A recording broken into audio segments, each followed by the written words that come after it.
Hello everyone, welcome to study life AI YouTube channel पे आप सभी का स्वागत है। अपन टॉप 40 यहाँ पर जीएस के क्वेश्चंस देखने वाले हैं जो एग्जाम के पॉइंट ऑफ व्यू से मोस्ट इंपॉर्टेंट है। पहला क्वेश्चन आप लोगों के सामने स्क्रीन के ऊपर आ चुका है। बिल्कुल प्रैक्टिस सेट की अपन बात करेंगे। बिल्कुल ओरिजिनल क्वेश्चन है जो एग्जाम में पूछे जा चुके हैं और आगामी पूछे जाएंगे।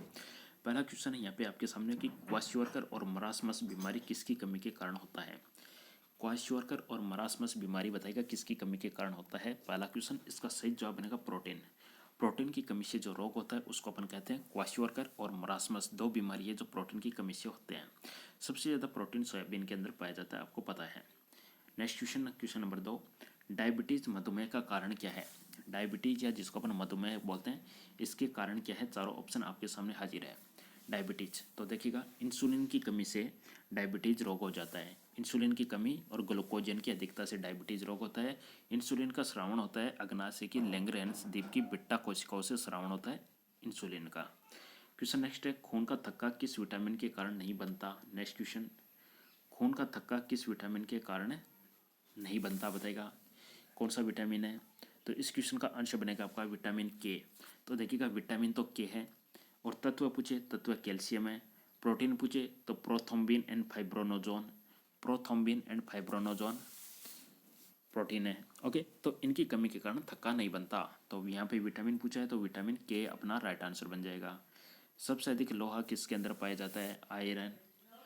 आयरन की कमी से, खून की कमी से एनीमिया रोग हो जाता है। तो सबसे ज़्यादा लोहा किसके अंदर पाया जाता है यहाँ पे। तो आंसर बनेगा हरी सब्जी के अंदर पाया जाता है आयरन सबसे ज़्यादा। एलर्जी प्रतिक्रिया के कारण उत्पन्न रोग कौन सा है। एलर्जी प्रतिक्रिया के कारण, एलर्जी प्रतिक्रिया के कारण उत्पन्न रोग कौन सा है। इसका आंसर बनेगा दमा। दमा। नेक्स्ट क्वेश्चन, एंटीटॉक्सिन का इंजेक्शन किसकी रोकथाम के लिए दिया जाता है। एंटीटॉक्सिन का इंजेक्शन किसकी रोकथाम के लिए दिया जाता है। यहाँ पे आंसर बनेगा टिटनेस की रोकथाम के लिए दिया जाता है। Option number A. कौन सा रोग ठीक नहीं किया जा सकता। जो आनुवंशिक रोग होता है उसको ठीक नहीं किया जा सकता। तो यहाँ पे कौन सा रोग है आनुवंशिक रोग। तो आंसर बनेगा अंधापन या कलर ब्लाइंडनेस।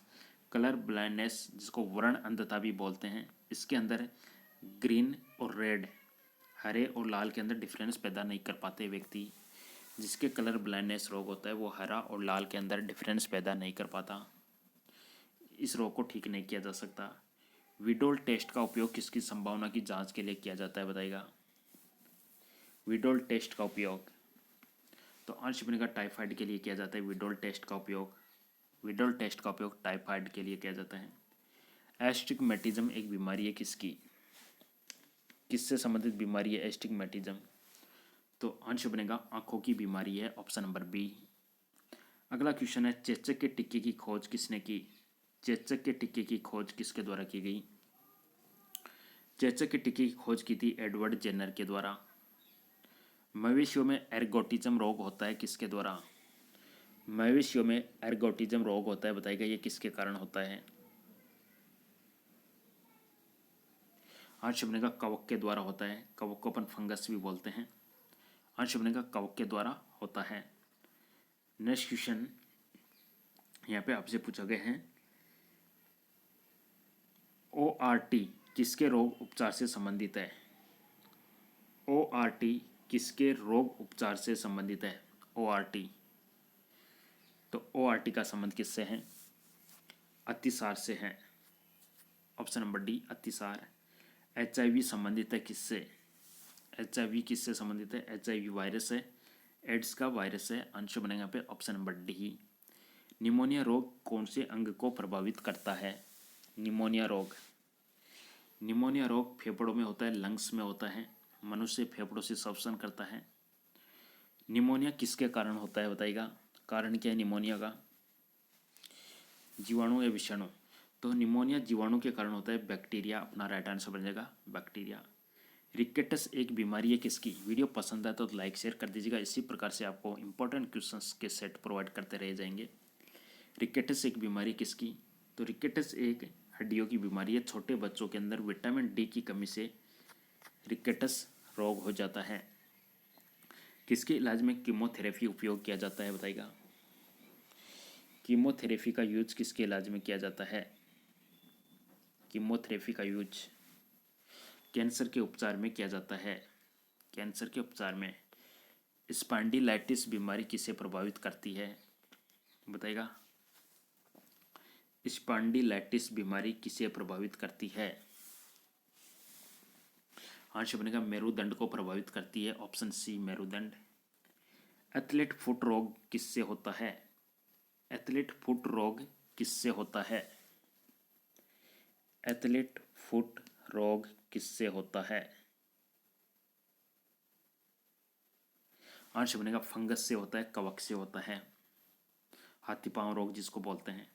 टिटनस रोग किस जीवाणु से होता है? टिटनस रोग होता है क्लोस्ट्रीडियम टिटेनी से, क्लोस्ट्रीडियम टिटेनी से। टिटनस बीमारी को अन्य किस नाम से जाना जाता है? टिटनस बीमारी को लोकजा के नाम से जाना जाता है, लोकजा। सबसे पहले जीवाणु का पता किसने लगाया? लुई ल्यूवेनहॉक ने। लुई पास्चर ने तो दूध का पास्चराइजेशन दिया और रेबीज का टिक्का दिया लुई पास्चर ने। जीवाणु का पता सबसे पहले ल्यूवेनहॉक ने लगाया और ल्यूवेनहॉक ने ही सबसे पहले जीवित कोशिका की खोज की थी। लॉ ऑफ फ्लोटिंग सिद्धांत की खोज किसने की? लॉ ऑफ फ्लोटिंग सिद्धांत यह दिया गया आर्किमिडीज ने। कोई वस्तु को पानी में डुबाया जाता है तो वह उसके भार के बराबर पानी विस्थापित करती है, ऊपर की तरफ बल लगाती है, उत्प्लावक बल कहलाता है। लॉ ऑफ फ्लोटिंग, फ्लोटर यानी तैरना, आर्किमिडीज के द्वारा दिया गया। जीव विज्ञान का जनक किसे कहा जाता है? जीव विज्ञान का जनक अरस्तु को कहा जाता है। जीव विज्ञान का जनक अरस्तु। देखिए ऑप्शन में से असत्य फल कौन सा है? फॉल्स फ्रूट कौन सा है? असत्य फल उत्पन्न होता है किससे? क्वेश्चन है असत्य फल उत्पन्न होता है, तो आंसर बनेगा पुष्पक्रम से। पुष्पक्रम से उत्पन्न होता है, आंसर बन जाएगा option number A. Next question, सत्य फल उत्पन्न होता है बताएगा किससे? ऑप्शन बताएगा। सत्य फल उत्पन्न होता है तो इसका आंसर बनेगा आपका अंडाशय से, ऑप्शन नंबर बी अंडाशय से। सत्य फल उत्पन्न होता है अंडाशय से। नेक्स्ट क्वेश्चन आपका है कॉर्निया मानव शरीर के किस अंग का भाग है? कॉर्निया हमेशा डोनेट की जाती है, तो कॉर्निया डोनेट की जाता है, तो यहाँ पे आपका आंसर बन जाएगा ऑप्शन सी नेत्र का भाग। घेंगा रोग किसकी कमी से होता है बताइएगा? घेंगा रोग आयोडीन की कमी से होता है, तो इसका आंसर बन जाएगा आयोडीन, ऑप्शन नंबर ए। घेंगा रोग आयोडीन की कमी से। नेत्रदान में दाता के आंख का कौन सा भाग प्रत्यारोपित किया जाता है? बताएगा। आंख किसी को डोनेट करते हैं, ट्रांसप्लांट होता है, तो बताएगा कौन सा भाग प्रत्यारोपित या ट्रांसप्लांट किया जाता है? हमेशा कार्निया को ट्रांसप्लांट किया जाता है, आंसर बनेगा ऑप्शन नंबर ए कार्निया। किस मानव अंग में सर्वाधिक कोलेस्ट्रॉल उत्पादित होता है बताइएगा? यहाँ पे दिख रहे हैं चार ऑप्शन। सबसे ज़्यादा कोलेस्ट्रॉल का उत्पादन कहाँ पर होता है? सबसे ज़्यादा कोलेस्ट्रॉल का उत्पादन कहाँ पर होता है? इसका आंसर बनेगा लीवर के अंदर, आंसर बनेगा इसका लीवर इसका राइट आंसर बन जाएगा। एप्थोल्मी का संबंध किससे है बताइएगा? एप्थोल्मी का संबंध किससे है? आंसर बनेगा आँख से है एप्थोल्मी का संबंध, आँख से। मशरूम से बहुतायत में क्या मिलता है बताइएगा? मशरूम से बहुतायत में क्या मिलता है? आंसर बनेगा प्रोटीन मिलता है, ऑप्शन नंबर ए प्रोटीन।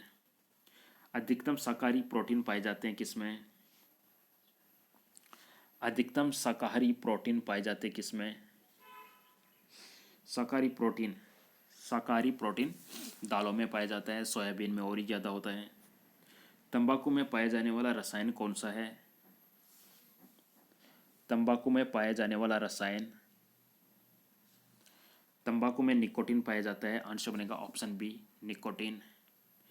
कौन सा विटामिन लीवर में संचित किया जा सकता है बताएगा? वह विटामिन जो लीवर में स्टोर किया जा सकता है, संचित किया जा सकता है, आंसर बनेगा विटामिन ए। क्वेश्चन नेक्स्ट है मानव शरीर के किस अंग में हड्डियों की संख्या सर्वाधिक है? हड्डियों की संख्या सर्वाधिक है। अंगुलियों के अंदर हड्डियों की संख्या सर्वाधिक है, हड्डियों की संख्या सर्वाधिक कहाँ पर है? मनुष्य में 206 हड्डियाँ होती है। नवजात बच्चे के अंदर 300 हड्डियाँ होती है। मांसपेशी होती है 640 के समथिंग, 639 होती है मांसपेशियाँ। नेत्र गोलक किस सेट द्वारा चालित होता है? इसका अंश बनेगा, दो ही ऑप्शन दिख रहे हैं। नेत्र गोलक 6 मांसपेशियों के द्वारा संचालित होते हैं, अंश बनेगा ऑप्शन बी। नेत्र गोलक किस सेट द्वारा चालित होता है? अंश बनेगा मांसपेशियों के द्वारा, 6 मांसपेशियों के द्वारा। इसी के साथ में अपना जनरल साइंस के टॉप 40 क्वेश्चंस का सेट अपन यहीं पे समाप्त करते हैं। वीडियो पसंद आए लाइक जरूर कीजिएगा, चैनल को सब्सक्राइब कीजिएगा, घंटी के निशान को दबाइएगा। आप सभी का बहुत बहुत धन्यवाद। स्टडी लाइफ भाई को शेयर भी करते रहिएगा। Thank you.